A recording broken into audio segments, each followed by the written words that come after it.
좋아요, 구독. 네, 안녕하세요. 정윤선 전문가입니다. 네, 미국 다우존스 대단합니다. 13거래일 연속이네요. 네, 맞습니다. 그리고 오늘 이제 7월 FOMC 회의가 좀 있었잖아요. 미국 기준금리는 이제 시장 예상대로 25bp 인상하면서 5.5%로 결정이 돼 있고요. 이에 대해서는 이미 좀 어느 정도 선반영이 됐던지라 주식시장에서는 이제 큰 영향은 없었습니다. 그리고 이제 페드 파월 의장이 좀 어떻게 얘기를 했는지가 중요한데, 사실 좀 여기서는 미적지근했어요. 뭐, 금리 인상할 거다, 동결할 거다, 이것도 딱 아니었고요. 금리 인상할 수도 있다, 동결할 수도 있다, 라면서 약간은 좀 중립적인 이런 스탠스를 취했습니다. 결국에는 앞으로 나오는 이제 경제 지표들에 따라서 유동적으로 금리를 좀 조절을 하겠다는 건데, 앞으로 이런 관련 데이터들을 좀 지켜봐야겠다는 말씀을 좀 드리겠고요. 다만 저는 지금 좀 걱정이 되는 게 CPI나 PPI 이런 이제 물가 지표들이 좀 이제 인플레이션에 대한 지표들이 전반적으로 좀 이제 시장에 좋은 방면으로 좀 나와줬었잖아요. 그런데 앞으로는 이렇게 좋게 나왔던 데이터가 당분간은 좀 어렵게 나오지 않을까 이렇게 보고 있습니다. 뭐 지금 흑해 곡물 협정이 좀 중단되면서 뭐 곡물 가격이 이상 기후까지 더해져서 곡물 가격이 이제 계속 오르고 있다는 점들이나 뭐 국제 유가가 이제 주요 산유국들의 감산 효과와 좀 더불어서 중국 경기 부양책 등으로 계속 올라와주고 있다는 점, 이런 점들이 좀 인플레이션 지표들에 좀 영향을 끼치지 않을까 생각을 하고 있어요. 뭐 국제 유가 같은 경우에는 오늘 살짝 소폭 하락하긴 했지만요. 따라서 이런 지표들이 좀 영향을 끼치면서 페드 위원들의 좀 매파적인 스탠스에 힘을 좀 더 실어줄 가능성이 높아 보인다. 이렇게 전망을 하고 있고요.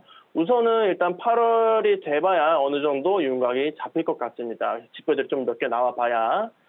그리고 뭐 그래도 지금 파월 의장이 이제 금리 동결 가능성을 좀 시사를 하면서 국채 금리가 오늘 하락을 했습니다.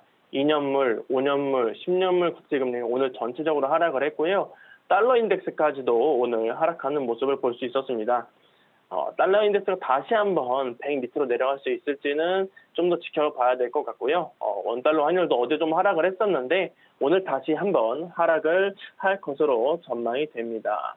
자, 그리고 오늘 마이크로소프트가 좀 많이 빠졌습니다. 마이크로소프트가 좀 많이 빠졌는데 어제 좀 시장 예상치를 상회하는 이제 실적을 발표를 했음에도 불구하고 지금 3.76% 급락했습니다. 아무래도 이제 클라우드 사업 부문에서의 좀 실적이 더디다는 평가에 더불어서 다음 분기에서도 매출 예상치가 시장 기대에 못 미친다는 이슈 때문에 큰 폭으로 빠졌다고 볼 수가 있겠고요. 그리고 엔비디아, 뭐 AMD, 퀄컴 이런 반도체 관련주들도 오늘 약세 보여주면서 필라델피아 반도체 지수까지 하락을 했습니다. 반면에 이제 구글 같은 경우는 어제 좀 장 마감 후에 호실적을 발표하면서 5% 넘게 급등한 모습까지 좀 확인할 수가 있었습니다. 지금 계속해서 기업들의 실적 발표가 이어지고 있는데 시청자 여러분들도 이제 앞으로 남은 하반기 이런 실적 가이던스 등을 잘 참고를 하셔가지고 투자를 하시면 좋겠다라는 말씀까지 전해드리도록 하겠습니다. 방금 전에 정혜성 전문가 얘기할 때 밑에 하단 자막으로 갔습니다만은 파월 의장이 당분간은 이 인플레이션이 3% 정도까지 계속 이렇게 이 선에서 좀 있을 것 같다 이런 생각들을 계속 하는 거잖아요. 그렇다고 보면은 고금리가 지금 장기화되지 않을까 이런 좀 우려도 시장에 계속적으로 남아 있을 것 같고 아까 그 얘기를 했습니다만은 지금 국제 유가가 지금 올라가고 있고 곡물가도 좀 올라가는 그런 모습이고 그래가지고 최근에 소비자 물가지수, 뭐 생산자 물가지수 다 내려왔습니다만은 다시 조금 뭐 강해지는 거 아니냐 이런 좀 우려가 있기 때문에 지금 시장에서도 멈칫하는 그런 모습이 좀 나오는 것 같고 반도체 쪽에서 오늘 좀 안 좋았기 때문에 우리 시장도 좀 영향을 받을 수 있다 이렇게 좀 생각을 하면서 이제 개별 주식 쪽으로 좀 넘어가 보죠. 메타가 이제 실적 발표를 했죠. 잘 나왔죠? 네, 이제 알파벳과 마이크로소프트에 이어서 메타도 기대 이상의 호실적을 좀 내놓으면서 지금 시간외에서 급등하고 있는 모습 확인할 수가 있습니다. 정규장에서는 1%가량 상승을 했었고요. 기대감에 매출액과 주당 순이익 모두 좀 전체적으로 시장 예상치를 상회했는데 여기에는 이제 광고 매출이 상당 부분 증가하면서 좀 한몫을 했다라고 볼 수가 있겠습니다. 다만 이제 메타버스 사업 면에서는 좀 크게 손실을 기록했고요. 향후에도 이제 AI에 대한 투자 비용이나 인력 구조 조정에 따른 이런 일회성 비용도 앞으로 증가할 것이다라는 전망이 있었습니다. 자, 그리고 보잉도 오늘 좀 볼 수가 있겠죠. 여행 수요가 계속 증가를 하면서 항공기에 대한 이런 수요도 같이 증가를 하고 있습니다. 오늘 보잉 주가가 이제 분기 손실을 좀 기록했음에도 불구하고 8% 넘게 급등을 했었고요. 현재 항공사들이 계속 그 항공기 부족에 좀 시달리고 있어가지고 앞으로는 이런 수요 걱정은 할 필요가 없을 것으로 좀 보입니다. 이런 수요에 맞춰서 지금 보잉의 장거리 기종 787 드림라이너도 생산 속도를 높여서 월 5대까지 생산이 가능할 수도 있다라고 밝히기도 했었고요. 그리고 오늘 GM에서도 이슈가 있었습니다. 제너럴 모터스에서도 이슈가 있었는데 테슬라를 빼고 오늘 전기차 업체들이 전부 일제히 상승을 했죠. 그 GM뿐만이 아니라 이제 뭐 GM, 현대차, 기아, 혼다, BMW, 스텔란티스 그리고 메르세데스 벤츠까지 이렇게 7개 기업에서 테슬라를 견제하기 위한 오늘 움직임이 좀 나왔습니다. 그동안 테슬라가 이제 NACS 방식인 이제 슈퍼차저를 통해 가지고 전기차 시장을 좀 점유하기 위한 이런 행보들을 펼쳐왔었죠.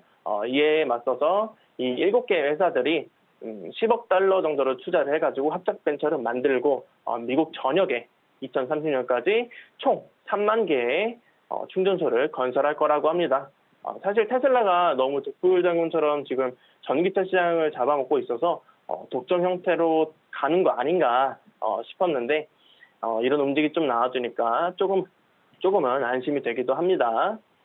그리고 팩웨스트 뱅커프도 한번 보겠습니다.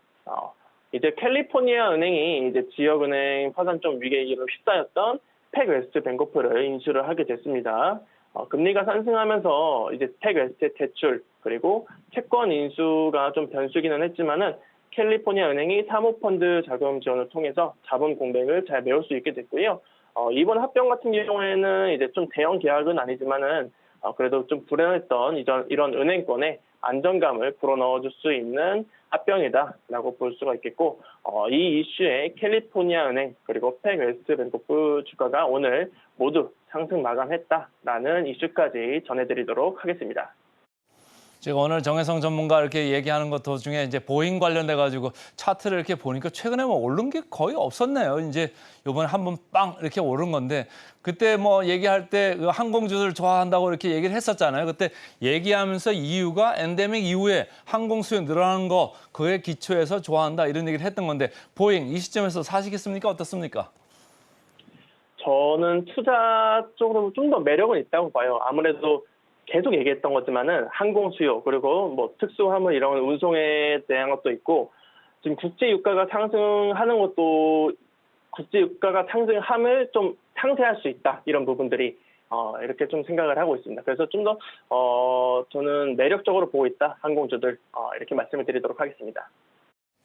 자, 개별 주식 이 정도로 하고요. 이제 암호화폐 쪽으로 좀 가볼까요? 시장 업데이트 좀 있습니까? 뭐 그동안 이제 비트코인은 이제 좀 이슈에 되게 민감했던 모습들을 계속 보여줬었습니다. 뭐 예를 들자면은 FOMC 회의가 있다거나 뭐 CPI, PPI 이런 경제 지표가 발표가 있다거나 하는 날에는 등락폭이 되게 컸었거든요. 근데 요즘 들어서는 어떤 이슈에도 사실 별 반응이 없는 모습들을 계속 보여주고 있습니다. 지난번에 이제 미클 승소 때도 그렇고 비트코인 현물 ETF 등등 이제 좀 좋은 소식이 있어도 상승은커녕 지금도 계속 하락 추세를 이어가거나 박스권을 이어가거나 이런 모습들을 계속 보여주고 있죠. 오늘도 이제 FOMC 회의 이후에 좀 움직임이 나와주길 바랬는데 그닥 별 큰 움직임은 없었습니다. 물론 이번 FOMC 회의가 너무 예상한 대로 좀 흘러가는 점도 있지만 너무 변동폭이 좁지 않았나 이렇게 좀 생각을 하고 있고요. 따라서 당분간은 좀 비트코인 같은 경우에는 보수적으로 접근해 봐야 할 것 같다라고 말씀드릴 수가 있겠고 그리고 알트코인들은 여전히 좀 하락하는 코인들이 좀 우세하는 가운데 이제 좀 그 하락폭도 점점 점점 커지고 있는 알트코인들도 있습니다. 예를 들어서 일론 머스크 때문에 급등했던 이런 도지코인 같은 경우도 이런 밈코인도 좀 계속 하방 압력을 더 크게 받을 것으로 좀 보여지고 있고요. 뭐 스톰엑스나 리퍼리움 이런 주의해야 할 알트코인들이 점점 많아지고 있는 시장이다라고 주의를 드려야 된다라고 한번 의견을 드려보도록 하겠습니다. 저는 뭐 방송하면서 알트코인 저 같으면 안 하겠다 이런 얘기까지도 했었는데 계속적으로 주의보를 내려주시고 있고, 자, 그 코인 거래소 제일 큰 데가 바이낸스잖아요. 일본 다시 간다고요? 네, 맞습니다. 최근에 이제 일본에서 코인 관련 이슈가 계속 많아지고 있죠. 지난 방송에서도 말씀드렸다시피 넷마블이 일본의 코인을 상장한다는 소식을 전해드렸었는데, 이번에는 전 세계 1위 가상화폐 거래소 바이낸스가 8월부터 일본에서 모든 서비스를 이용할 수 있게 한다는 계획을 밝혔습니다. 바이낸스 같은 경우에는 지난 2018년에 일본 시장에 진출을 하려는 이런 계획이 있었는데 일본 금융청에서 이를 막았던 적이 있었거든요. 그런데 이번에는 이미 일본에서 가상자산 거래소 라이센스를 좀 확보한 이제 사쿠라 익스체인지 라이센스를 확보한 사쿠라 익스체인지를 인수를 하면서 일본에 진출을 하겠다고 합니다. 일본이 최근 이제 블록체인 산업에 대한 규제를 좀 완화를 하면서 바이낸스의 이런 움직임까지도 이끌어내고 있다라고 말씀을 드릴 수가 있겠고요.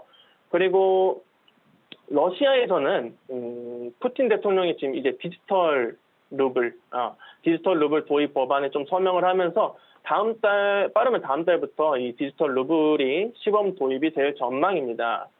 뭐 러시아 화폐인 루블 같은 경우에는 이제 우크라이나와의 전쟁으로 이제 여러 나라들의 국제적 고립이 계속 지속되니까 화폐 가치가 좀 많이 떨어졌었는데 이를 대체하기 위한 움직임이다라고 보시면 되겠고요. 디지털 루블로 이제 계좌를 개설하거나 대출은 불가능하지만 단순히 값을 지불하는 이런 현금 역할은 충분히 할 수 있을 것으로 보여집니다. 그리고 오픈 AI에서 최근 출시했던 이제 월드코인이 프라이버시나 보안 이런 쪽에서 각종 리스크에 좀 휘말리면서 가치가 지금 하락하고 있습니다. 역시나 가장 큰 이유는 이제 월드코인의 홍채 인식기구, 저번에 말씀드렸던 이 오브가 신원 증명 방식이 좀 휴대폰을 해킹하거나 개인 신상이 좀 유출될 수 있다는 이런 우려가 계속 부각되고 있는데요. 심지어 이 오브를 통해서 가짜 신원을 만들 수 있는 기술까지 갖췄다고 전해지면서 위험성까지 같이 드러나고 있는 중이다라는 이슈까지 한번 전해드리도록 하겠습니다.